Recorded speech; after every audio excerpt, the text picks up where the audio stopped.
Hello, good morning. ಇವತ್ತು 14ನೇ ತಾರೀಕು ಗುರುವಾರ. ಚಂದ್ರಮ ರೇವತಿ ನಕ್ಷತ್ರದಲ್ಲಿ ಮೀನರಾಶಿಯಲ್ಲಿ 12ನೇ ಮನೆಯೊಳಗೆ. ಓಕೆ, ಸೊ ಇವತ್ತಿನ ದಿನ ನಮಗೇನು ಗೈಡೆನ್ಸ್ ಬರ್ತಾ ಇದೆ ಅಂತ ಅನ್ನೋದನ್ನು ನಾವು ನೋಡೋಣ. Okay, this is 5 of cups, this is 6 of wands and this is 7 of wands. ನೋಡಿ, ಇವತ್ತಿನ ದಿನ ನಿಜವಾಗ್ಲೂ ಚಲೋ ಐತಿ. ಯಾಕೆ ಗೊತ್ತಾ?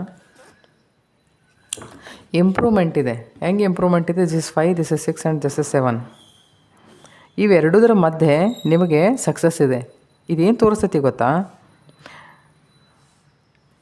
ನಿಮ್ಮ ಇಚ್ಛೆಗೆ ಅನುಸಾರವಾಗಿ ಯಾವುದೋ ವಿಷಯ ನಡೆದಿರಲಿಕ್ಕಿಲ್ಲ, ಬಟ್ ನೀವು ಅದನ್ನು ಕೊರಗೆ ಬಿಟ್ಟು ನೀವು ನನ್ನ ಹತ್ರ ಏನು ಉಳ್ಕೊಂಡೈತಿ ಅದ್ರ ಮೇಲೆ ಕೆಲಸ ಮಾಡೋಣ ಅಂತಂದು ಹೇಳಿ ಅದನ್ನೇ ಚಾಲೆಂಜ್ ಅಂತ ಹೇಳಿ ಕನ್ಸಿಡರ್ ಮಾಡಿ ನೀವು ಮುಂದೆ ಹೋಗ್ತೀರಿ.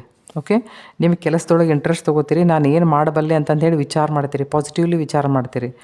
ಏನು ಬೇಕು ಅದನ್ನು ಮ್ಯಾನಿಫೆಸ್ಟ್ ಮಾಡ್ತೀರಿ. ದೇವರು ಅದಕ್ಕೆ ಇನ್ನೊಂದು ನಿಮಗೆ ಚಾನ್ಸ್ ಕೊಡಕತ್ತಾನ. ಓಕೆ, ಅದಕ್ಕೆ ನಿಮ್ಮ ಗುರುವಿನ ಸಹಾಯನೂ ಐತಿ. ಈಗ ಹೆಂಗೈತಿ ಅಂದರೆ ಒಂದು ಶಿಫ್ಟ್ ಬರ್ತೈತಿ.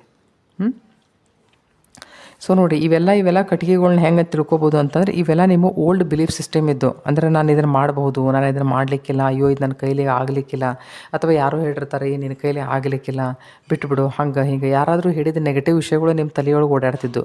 ನೀವೇನು ಮಾಡ್ತೀರಿ ಅಂತಂದ್ರೆ, ಈ ಓಲ್ಡ್ ಬಿಲೀಫ್ ಸಿಸ್ಟಮ್ ಏನೈತಲ್ಲ ಇದನ್ನು ಬಿಟ್ಟು ನೀವು ಫೋಕಸ್ ಒಂದೇ ಕಡೆ ಫೋಕಸ್ ಮಾಡ್ತೀರಿ. ನಿಮಗೇನು ಬೇಕೋ ಅದ್ರ ಕಡೆ ಪಾಸಿಟಿವ್ಲಿ ಫೋಕಸ್ ಮಾಡಿ ಕೆಲಸ ಮಾಡ್ತೀರಿ. ಅದೇ ಕೆಲಸನ ನೀವು ಚಾಲೆಂಜ್ ಅಂಥೇಳಿ ಕನ್ಸಿಡರ್ ಮಾಡ್ತೀರಿ. ಇದರಿಂದ ನಿಮಗೆ ಸಕ್ಸಸ್ ಐತಿ, ರೆಕಗ್ನೈಷನ್ ಐತಿ. ಓಕೆ, ಆಮೇಲೆ ಅಪ್ರಿಷಿಯೇಷನ್ ಐತಿ. ನಿಮ್ಮ ಸೆಲ್ಫ್ ಕಾನ್ಫಿಡೆನ್ಸ್ ಇಂಪ್ರೂವ್ ಆಕೈತಿ. ನೀವು ಏನು ಬೇಕು ಅಂತಿರಲ್ಲ, ಅಥವಾ ನೀವು ಯಾವ ಫೀಲ್ಡ್ ಬೇಕು ಅಂತಿರಲ್ಲ, ಆ ಫೀಲ್ಡ್ದೊಳಗೆ ನಿಮಗೆ success guaranteed. Okay, thank you.